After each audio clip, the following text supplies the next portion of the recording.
Coucou les amis, les yogis, les amours, comment ça va?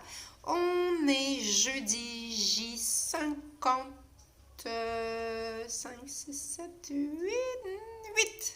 9. Je sais plus trop. Voilà, ça n'a plus aucune importance parce que de toute façon, je trouve qu'on est à J4 déconfinement. Il n'y a pas grand-chose qui a changé pour moi. Je ne sais pas pour toi.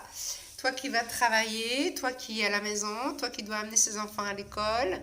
Alors, qu'est-ce qui a changé dans ta vie depuis 4 jours? Défi du jour, moi je voudrais te demander justement comment tu te sens dans ton corps émotionnel.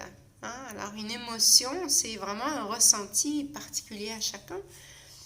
Moi, il y a deux choses que je constate dans toute cette histoire qu'on vit en ce moment. C'est on voudrait me faire croire que je suis coupable, responsable de ce qui se passe. J'entends en répétition à la radio qu'il faut absolument prendre soin des autres, que s'il leur arrive quelque chose, que c'est de notre faute, parce qu'on n'a pas fait ce qu'il fallait au bon moment, on n'a pas mis son masque au bon moment, on a touché quelque chose qu'il ne fallait pas. Alors il y a cette espèce de culpabilité là qui traîne tout le temps c'est ma faute, je suis responsable de ce qui va se passer, de ce qui s'est passé, c'est quoi ce truc de culpabilité là? Moi, je fais ce que je peux au meilleur de mes connaissances avec mes convictions profondes. Voilà. Et il y a une autre chose aussi qui me dérange beaucoup dans toute cette histoire là, c'est tout ce sentiment d'ambivalence que je peux ressentir. L'ambivalence. Alors, c'est quoi ce truc-là? C'est l'impression d'avoir les fesses assises entre deux chaises. C'est très, très, très, très, très inconfortable d'avoir une fesse de chaque côté et d'avoir le milieu qui tient pas du tout. C'est-à-dire, je reçois tellement d'informations contradictoires depuis 58-59 jours. Tellement d'informations contradictoires. Oui, tu vas avoir des masques? Non, il n'y en a pas. Oui, tu vas faire ci? Non, tu ne peux pas faire ça. C'est que des contradictions. Tellement que les informations, on ne sait même plus où les regarder. On ne sait même pas lesquelles sont vraies, puisque même sur Facebook, c'est utilisé. Il y a des gens qui mettent du n'importe quoi et pour nous faire croire du n'importe quoi. De là l'importance de développer son discernement, sa capacité à réfléchir, sa capacité à aller chercher de l'information, ne pas accepter tout ce qu'on nous donne sans réfléchir. On est doté d'une capacité de réflexion, donc je me dis que c'est important de l'utiliser. Là, je ne sais plus. Moi, il y a des jours où je me dis, mais attends, c'est blanc ou c'est noir là? C'est quoi? Qu'est-ce qu'ils me disent là? C'est vrai ou c'est pas vrai?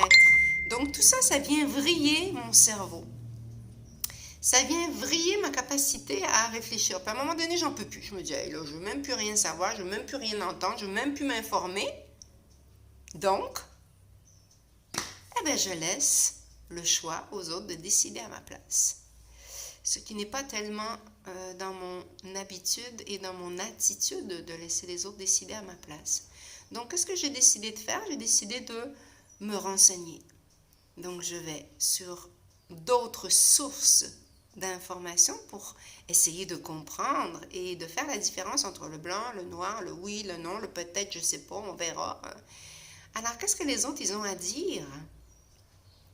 J'écoutais une vidéo, là, extraordinaire, où elle parle de sa souveraineté, d'être des souverains, des souveraines, capables de prendre des décisions, ses propres décisions, et d'arrêter de croire du n'importe quoi.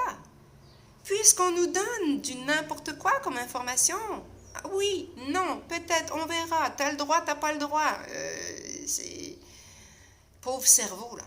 On utilise ça pour créer une grande zone de turbulence à l'intérieur. Déjà qu'on est très turbulé avec 60 000 pensées par jour, mais là, 60 000 pensées qui s'opposent, c'est très difficile. OK? Donc, je t'invite durant ce défi du jour à observer. Est-ce que tu ressens de l'ambivalence? Est-ce que tu as l'impression d'avoir des fesses assises entre deux chaises? Ou est-ce que tu as vraiment cette sensation d'être ancré dans ce que tu reçois comme information. Est-ce que tu as cette sensation de culpabilité là, qui plane tout le temps dans tout ce qu'on entend? Hein? Être coupable. Ah, je suis coupable. De quoi? On est coupable de rien, non? Toi, est-ce que tu sens quelque chose là-dedans? Donc, n'hésite pas à m'envoyer des petits messages. Ça me fait beaucoup, beaucoup de plaisir. Aujourd'hui, défi du jour, observer la différence du ressenti entre l'ambivalence et la culpabilité. Namasté. Bye bye.